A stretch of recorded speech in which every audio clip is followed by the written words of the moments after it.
So hello guys, आज है हमारे एसल हंटिंग सीरीज़ का पार्ट टू। ये वीडियो पार्ट टू है एसल हंटिंग सीरीज़ की। और अगर आपने पार्ट वन नहीं देखा है तो उसको जाके पहले देख लो। हो सकता है आपको ये वीडियो ना समझ में आए।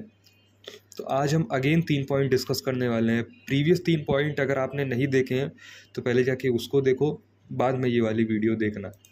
तो 3 पॉइंट्स हमारे क्या हैं। पहला पॉइंट है, why operator traps retailer. Operator retailer को ट्रैप ही क्यों करता है। उनके साथ भी तो मार्केट मूव दे सकता है। रिटेलर ने एंट्री की है, उसके साथ ही मार्केट मूव कर सकता है। तो मार्केट फिर रिटेलर को क्यों हटा के उसके बाद बाइंग या सेलिंग में मूव देता है। तो इसका सिंपल सा आंसर ये है, ऑपरेटर कभी भी जानबूझकर रिटेलर के एसएल नहीं हंट करता है। There is always a logic behind everything in stock market. अगर मैं आपको वो लॉजिक बताऊं, क्यों ऑपरेटर बार बार रिटेलर के एसल खा के फिर मूव देते हैं या फिर रिटेलर के अगेंस्ट में मूव देते हैं, तो उसका सिंपल सा अगर मैं आपको मतलब बताऊं तो ये होता क्यों है। देखिए, आप ये जानते हैं there are equal numbers of buyers and sellers in the market. अगर एक बंदे ने सेल किया है तो एक बंदे ने बाय किया होगा, तभी तो ये ट्रांजेक्शन कंप्लीट हो पाया। जब एक बंदे ने सेल किया और एक बंदे ने बाय किया। तो अगर रिटेलर्स भी बाइंग के डायरेक्शन में है, सपोज करो ब्रेकआउट आया रेजिस्टेंस लेवल का और रिटेलर्स ने यहाँ पे बाय किया, यहाँ पे बाय किया, यहाँ पे बाय किया, सब ने ब्रेकआउट देके बाय किया और ऑपरेटर को भी यहीं पे बाय करना था। तो यहाँ पे सेल कौन करेगा जब हर कोई बाय कर रहा है। रिटेलर भी इसके अंदर बाय कर रहे हैं, ऑपरेटर भी बाय कर रहा है। तो यहाँ पे सेल करने वाला भी तो कोई होना चाहिए। तो यहाँ पे दोनों पार्टियाँ कभी भी साथ में नहीं एंटर कर सकती हैं। ये कोर कॉन्सेप्ट है मार्केट का। अगर यहाँ से ब्रेकआउट आया है और रिटेलर को अगर बाय करना है तो ऑपरेटर को सेल करना पड़ेगा।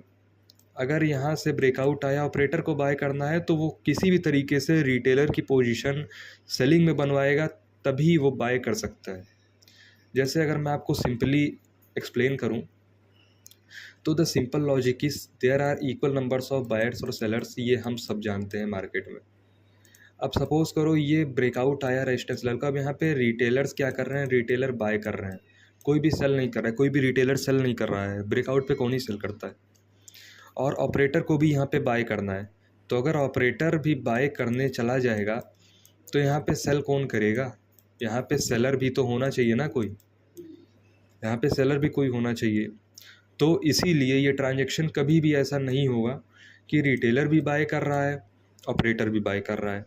अगर एक पार्टी बाय कर रही है तो एक पार्टी को सेल करना ही पड़ेगा। अगर रिटेलर सेल कर रहे हैं तो ऑपरेटर को बाय करना मजबूरी हो जाती है, वो बाय इंटेंशन ये सब नहीं करते हैं। अगर रिटेलर सेल कर रहे हैं तो ऑपरेटर को बाय करना पड़ेगा। अगर ऑपरेटर बाय कर रहा है तो रिटेलर को सेलिंग में जाना ही पड़ेगा। तो इसीलिए ऐसा होता है कि मार्केट ब्रेकआउट देता है और फेल कर देता है, नीचे की तरफ मूव दे देता है। अब यहाँ पे एक चीज़ और आती है कि भाई रिटेलर ने तो बाय किया है और ऑपरेटर ने सेल किया है, तो यहाँ पे मार्केट सेलिंग में ही क्यों जाती है। तो दिस सिंपल आंसर इसका ये है, रिटेलर्स का मार्केट में क्वांटिटी अगर मैं शेयर बताऊं तो 3 से 4% से ज़्यादा नहीं है और ऑपरेटर 97-96% क्वांटिटी होल्ड करता है मार्केट में। तो जिसके पास ज़्यादा पैसा होगा उसके डायरेक्शन में मूव आएगा। अगर रिटेलर ज़्यादा पैसा लगा रहे हैं, जो कि कभी नहीं हो सकता है, तो उनके डायरेक्शन में मूव आएगा। अगर ऑपरेटर ज़्यादा पैसा लगा रहा है तो उसके डायरेक्शन में मूव आएगा। तो इसीलिए ऐसा होता है कि मार्केट ब्रेकआउट देता है, उसके बाद फेल कर देता है। क्यों? क्योंकि यहाँ से ऑपरेटर ने सेलिंग की और उसकी क्वांटिटी बहुत ही ज़्यादा थी, तो मार्केट को नीचे जाना पड़ता है। और इसीलिए भी होता है मार्केट ने सपोर्ट का ब्रेकडाउन दिया और इमीडिएटली ब्रेकआउट देता चला गया बिना रुके। ये भी इसीलिए होता है क्योंकि ऑपरेटर यहाँ पे रिटेलर्स ने सेल किया ब्रेकडाउन देख के। अब रिटेलर ने सेल किया तो ऑपरेटर भी साथ ही साथ सेल नहीं कर सकता, तो उसे बाय करना पड़ता है और उसकी क्वांटिटी इतनी ज़्यादा होती है कि बाय करते ही मार्केट पूरा ही रिवर्स हो जाता है। This is a simple game. क्यों ऑपरेटर रिटेलर को ट्रैप करते हैं। तो आपको ये हमेशा, अब आपको किसके साइड रहना है, क्या आपको रिटेलर के साइड रहना है या आपको ऑपरेटर के साइड रहना है। देखिए, मार्केट में जिसके पास भी ज़्यादा पैसा है आपको उसके साइड रहना है, आपको कभी भी रिटेलर के साइड नहीं रहना है, क्योंकि रिटेलर हमेशा ट्रैप होंगे क्योंकि उनके पास पैसा नहीं है। अब मैं अगर आपको यहाँ पे चार्ट पे दिखाऊं,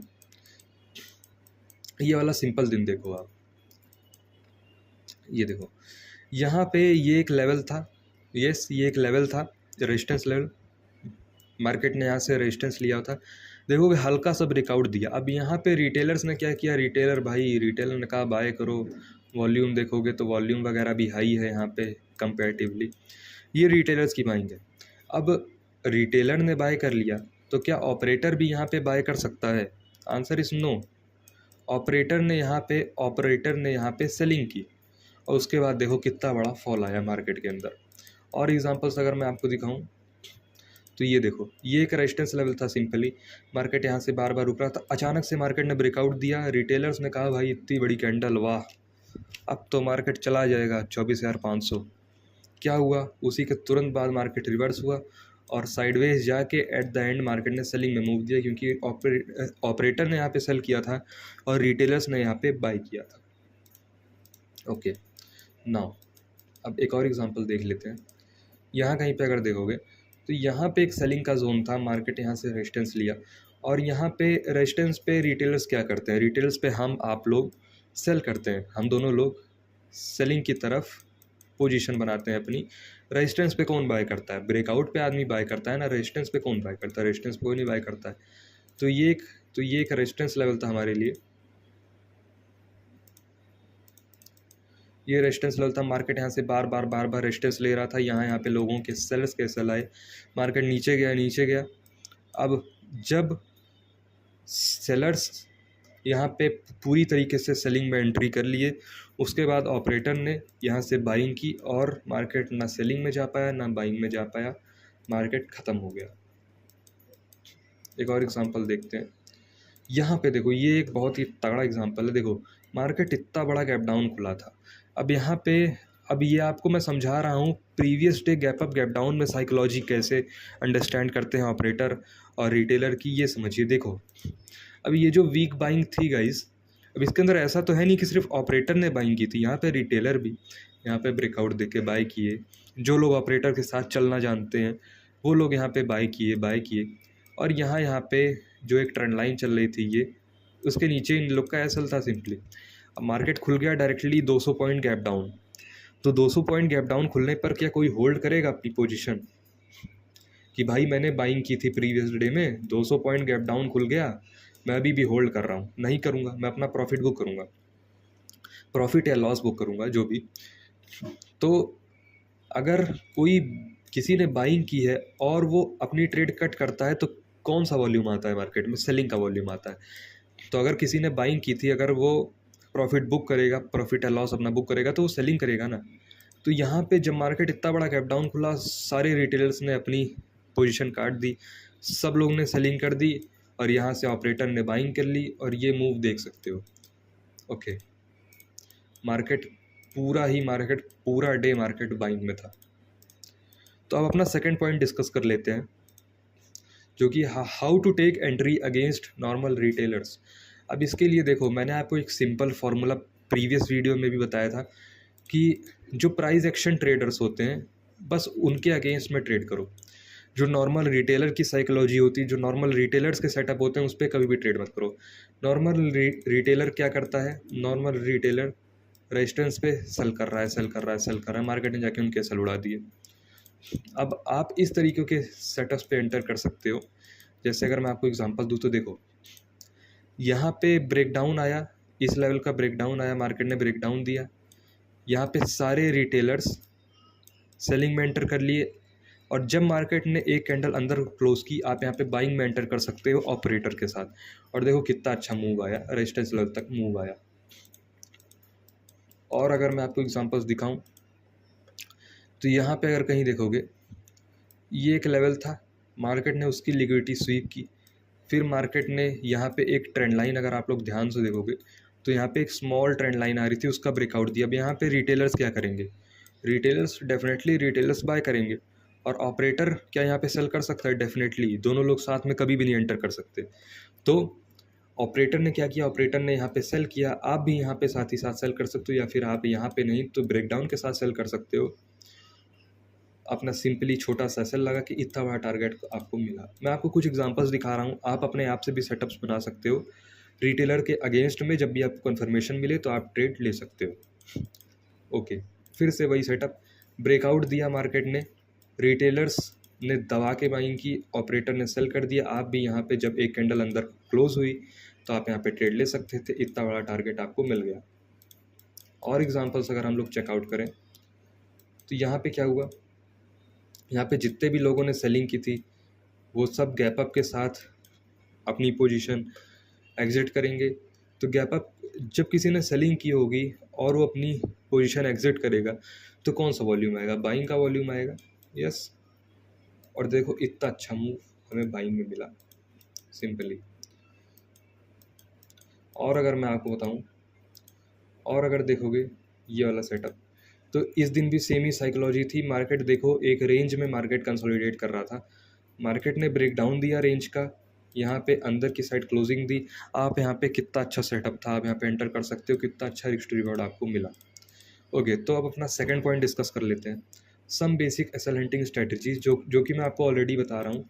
देखो आप अपना सिंपली आप अपना सेटअप कौन से बेसिस पे बना सकते हो वो मैं आपको बता सकता हूँ। देखो आप अपना सेटअप ट्रेंड लाइन के बेसिस पे बना सकते हो। यस, ट्रेंड लाइन के बेसिस पे कैसे, मार्केट बार बार बार बार बार बार बार बार सपोर्ट ले रहा है ट्रेंड लाइन से, ब्रेकडाउन दिया, आप यहाँ पे एंटर कर सकते हो। क्यों, क्योंकि यहाँ पे रिटेलर्स के एसएल हैं, तो मार्केट उनको जाके हंट कर सकता है। तो ये आपकी एक सिंपल स्ट्रेटजी बन गई।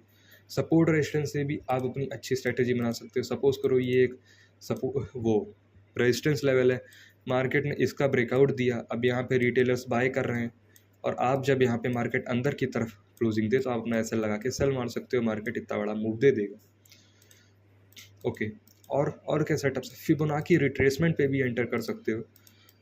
अब देखो मार्केट ने यहाँ कहीं से ट्रेंड स्टार्ट किया, यहाँ तक गया, उसके बाद 0.6 लेवल पे बार बार सपोर्ट ले रहा है, ऊपर जा रहा है। तो अब आप लोग को ये पता है 0.6 लेवल पे बाइंग करनी चाहिए अगर आप ट्रेंड है तो यहाँ पे रिटेलर्स लोग दबा के 0.6 लेवल के नीचे एसएल लगा रहे हैं, और जब मार्केट 0.6 लेवल का ब्रेकडाउन देगा तो आप यहाँ पे भी एंटर कर सकते हो सेलिंग की तरफ, और आप ट्रेंड रिवर्सल कैप्चर कर लोगे। मतलब सिंपली मैं आपको ये एक्सप्लेन करना चाहता हूँ कि आप अपने मन से भी कोई भी सेटअप बना सकते हो एसएल हंटिंग का। आपको कोई फिक्स रूल्स नहीं है कि आपको ब्रेक ऑफ स्ट्रक्चर या फिर किसी भी चीज़ पे इस तरीके से एंटर करना है। आप खुद से रेजिस्टेंस का ब्रेकआउट आया, यहाँ पे आप सेल मार सकते हो कंफर्मेशन के बाद, सपोर्ट का ब्रेकडाउन आया, यहाँ पे बाय कर सकते हो कंफर्मेशन के बाद, फिबोनाची रिट्रेसमेंट से 0.6 लेवल पे मार्केट सपोर्ट ले रहा है, वहाँ से आप सेल कर सकते हो।